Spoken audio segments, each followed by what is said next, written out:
Good evening বন্ধুরা, তোমরা কেমন আছো? আশা করি সকলেই ভালো আছো। আর যা গরম পড়েছে, কতজন যে অসুস্থ হচ্ছে সেটা জানি না।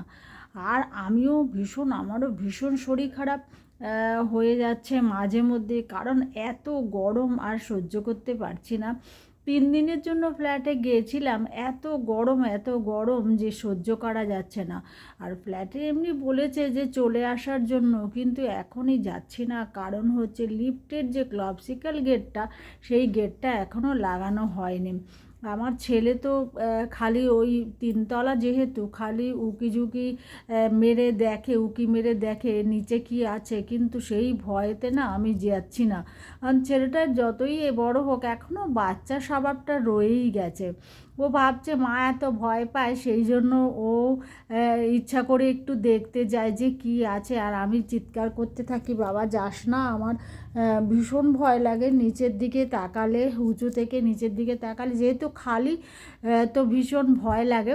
সেই জন্য আমার ছেলেকে নিয়ে না এখন কিছুতেই যাচ্ছি না। তবে কালকে অর্থাৎ মঙ্গলবার গ্রিলের কাজ হবে। গ্রিল মানে বারান্দা গ্রিলটা লাগানো আছে, কিন্তু এসিটা লাগানোর জন্য আমাদের বলেছে গ্রিলটাকে কাটতে, যে কারণ হচ্ছে বারান্দার পেছনের দিকে আমরা লাগাবো গ্রিলটাকে। সেই জন্য এই গ্রিলটাকে না, আমরা এসির ফ্যানটাকে লাগাবো। সেই জন্য ওরা গ্রিলটা কেটে দরজা করতে বলেছে। সেই জন্য লোক আসবে, গ্রিলের লোক।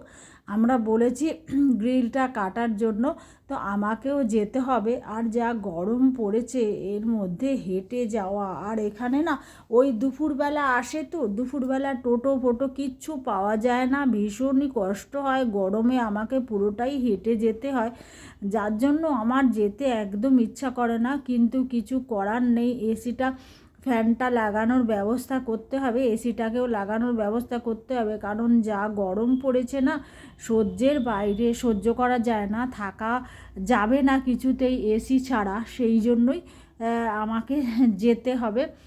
আর দেখো, আমাদের রবিবারে যে বাজার করেছি, আমি আর আমার কর্তা এনেছি চিংড়ি মাছ এনেছি।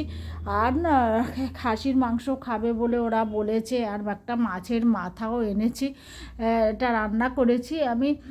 আর চিংড়ি মাছটা কালকে রান্না করিনি, মানে রবিবার রান্না করিনি। আমি শুধু খাসির মাংসটাই রান্না করেছি অনেক কিছুই, কিন্তু খাসির মাংসটা আর না খুব ইচ্ছা হলো।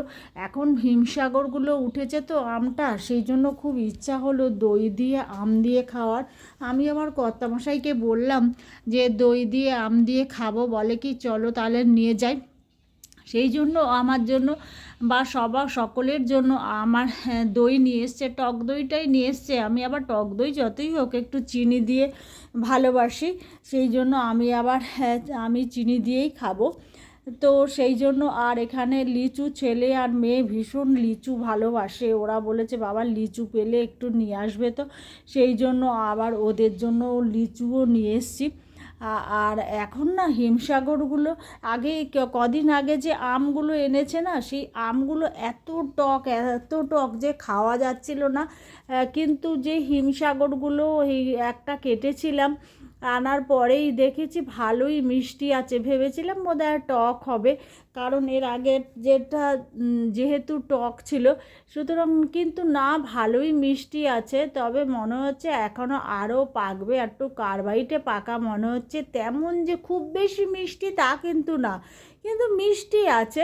এর আগের দিনের তুলনায় অনেকটাই মিষ্টি আছে।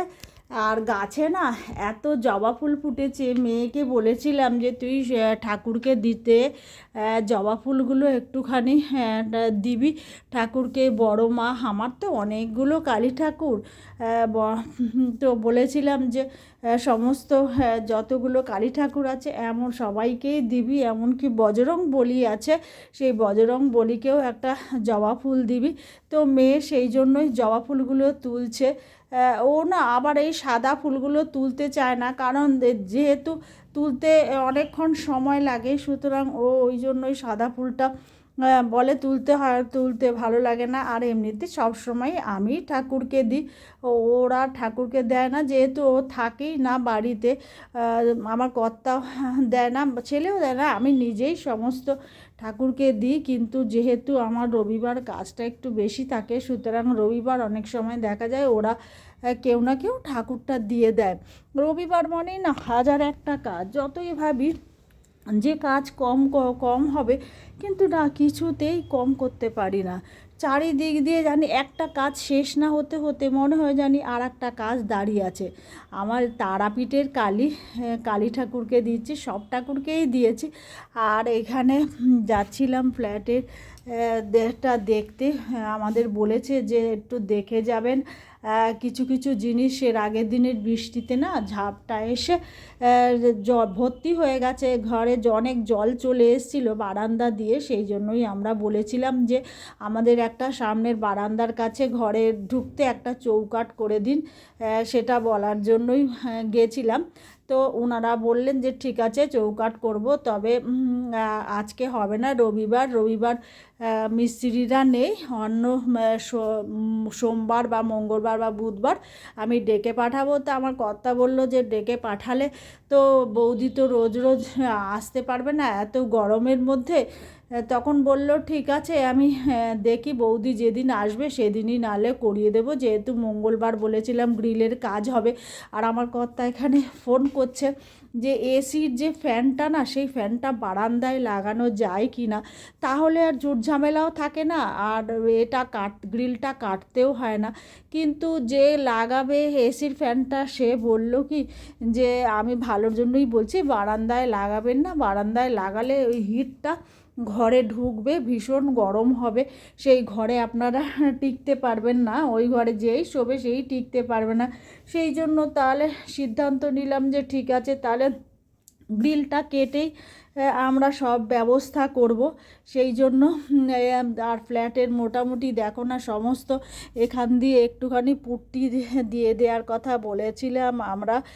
বেসিনের কাজটা খালি রয়ে গেছে, বলেছে ঠিক আছে মিস্ত্রি এর পরের দিন যেদিনই আসবে, বৌদি তো আসবে গ্রিলের কাজে, তখন পুট্টিটাও দিয়ে দেবো, চৌকাঠটাও করে দেবো।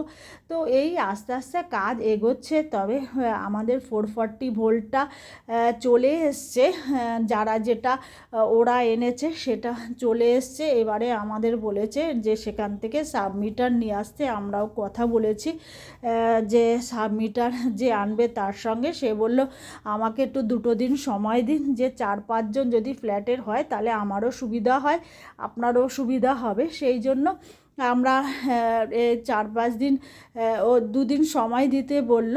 তারপরে বলল ও দিন 10-এর মধ্যে চলে আসবে, জানি না কারেন্টটা কবে আসবে। তবে আমরা না যে ছিলাম, আমাদের কিন্তু কারেন্টটা দিয়ে দিয়েছিল। তো আর বেশি কথা বলছি না তোমাদের সঙ্গে, অনেক রকমের কথা হলো, গল্প হলো, তাহলে আজকের জন্য বিদায় নিচ্ছি।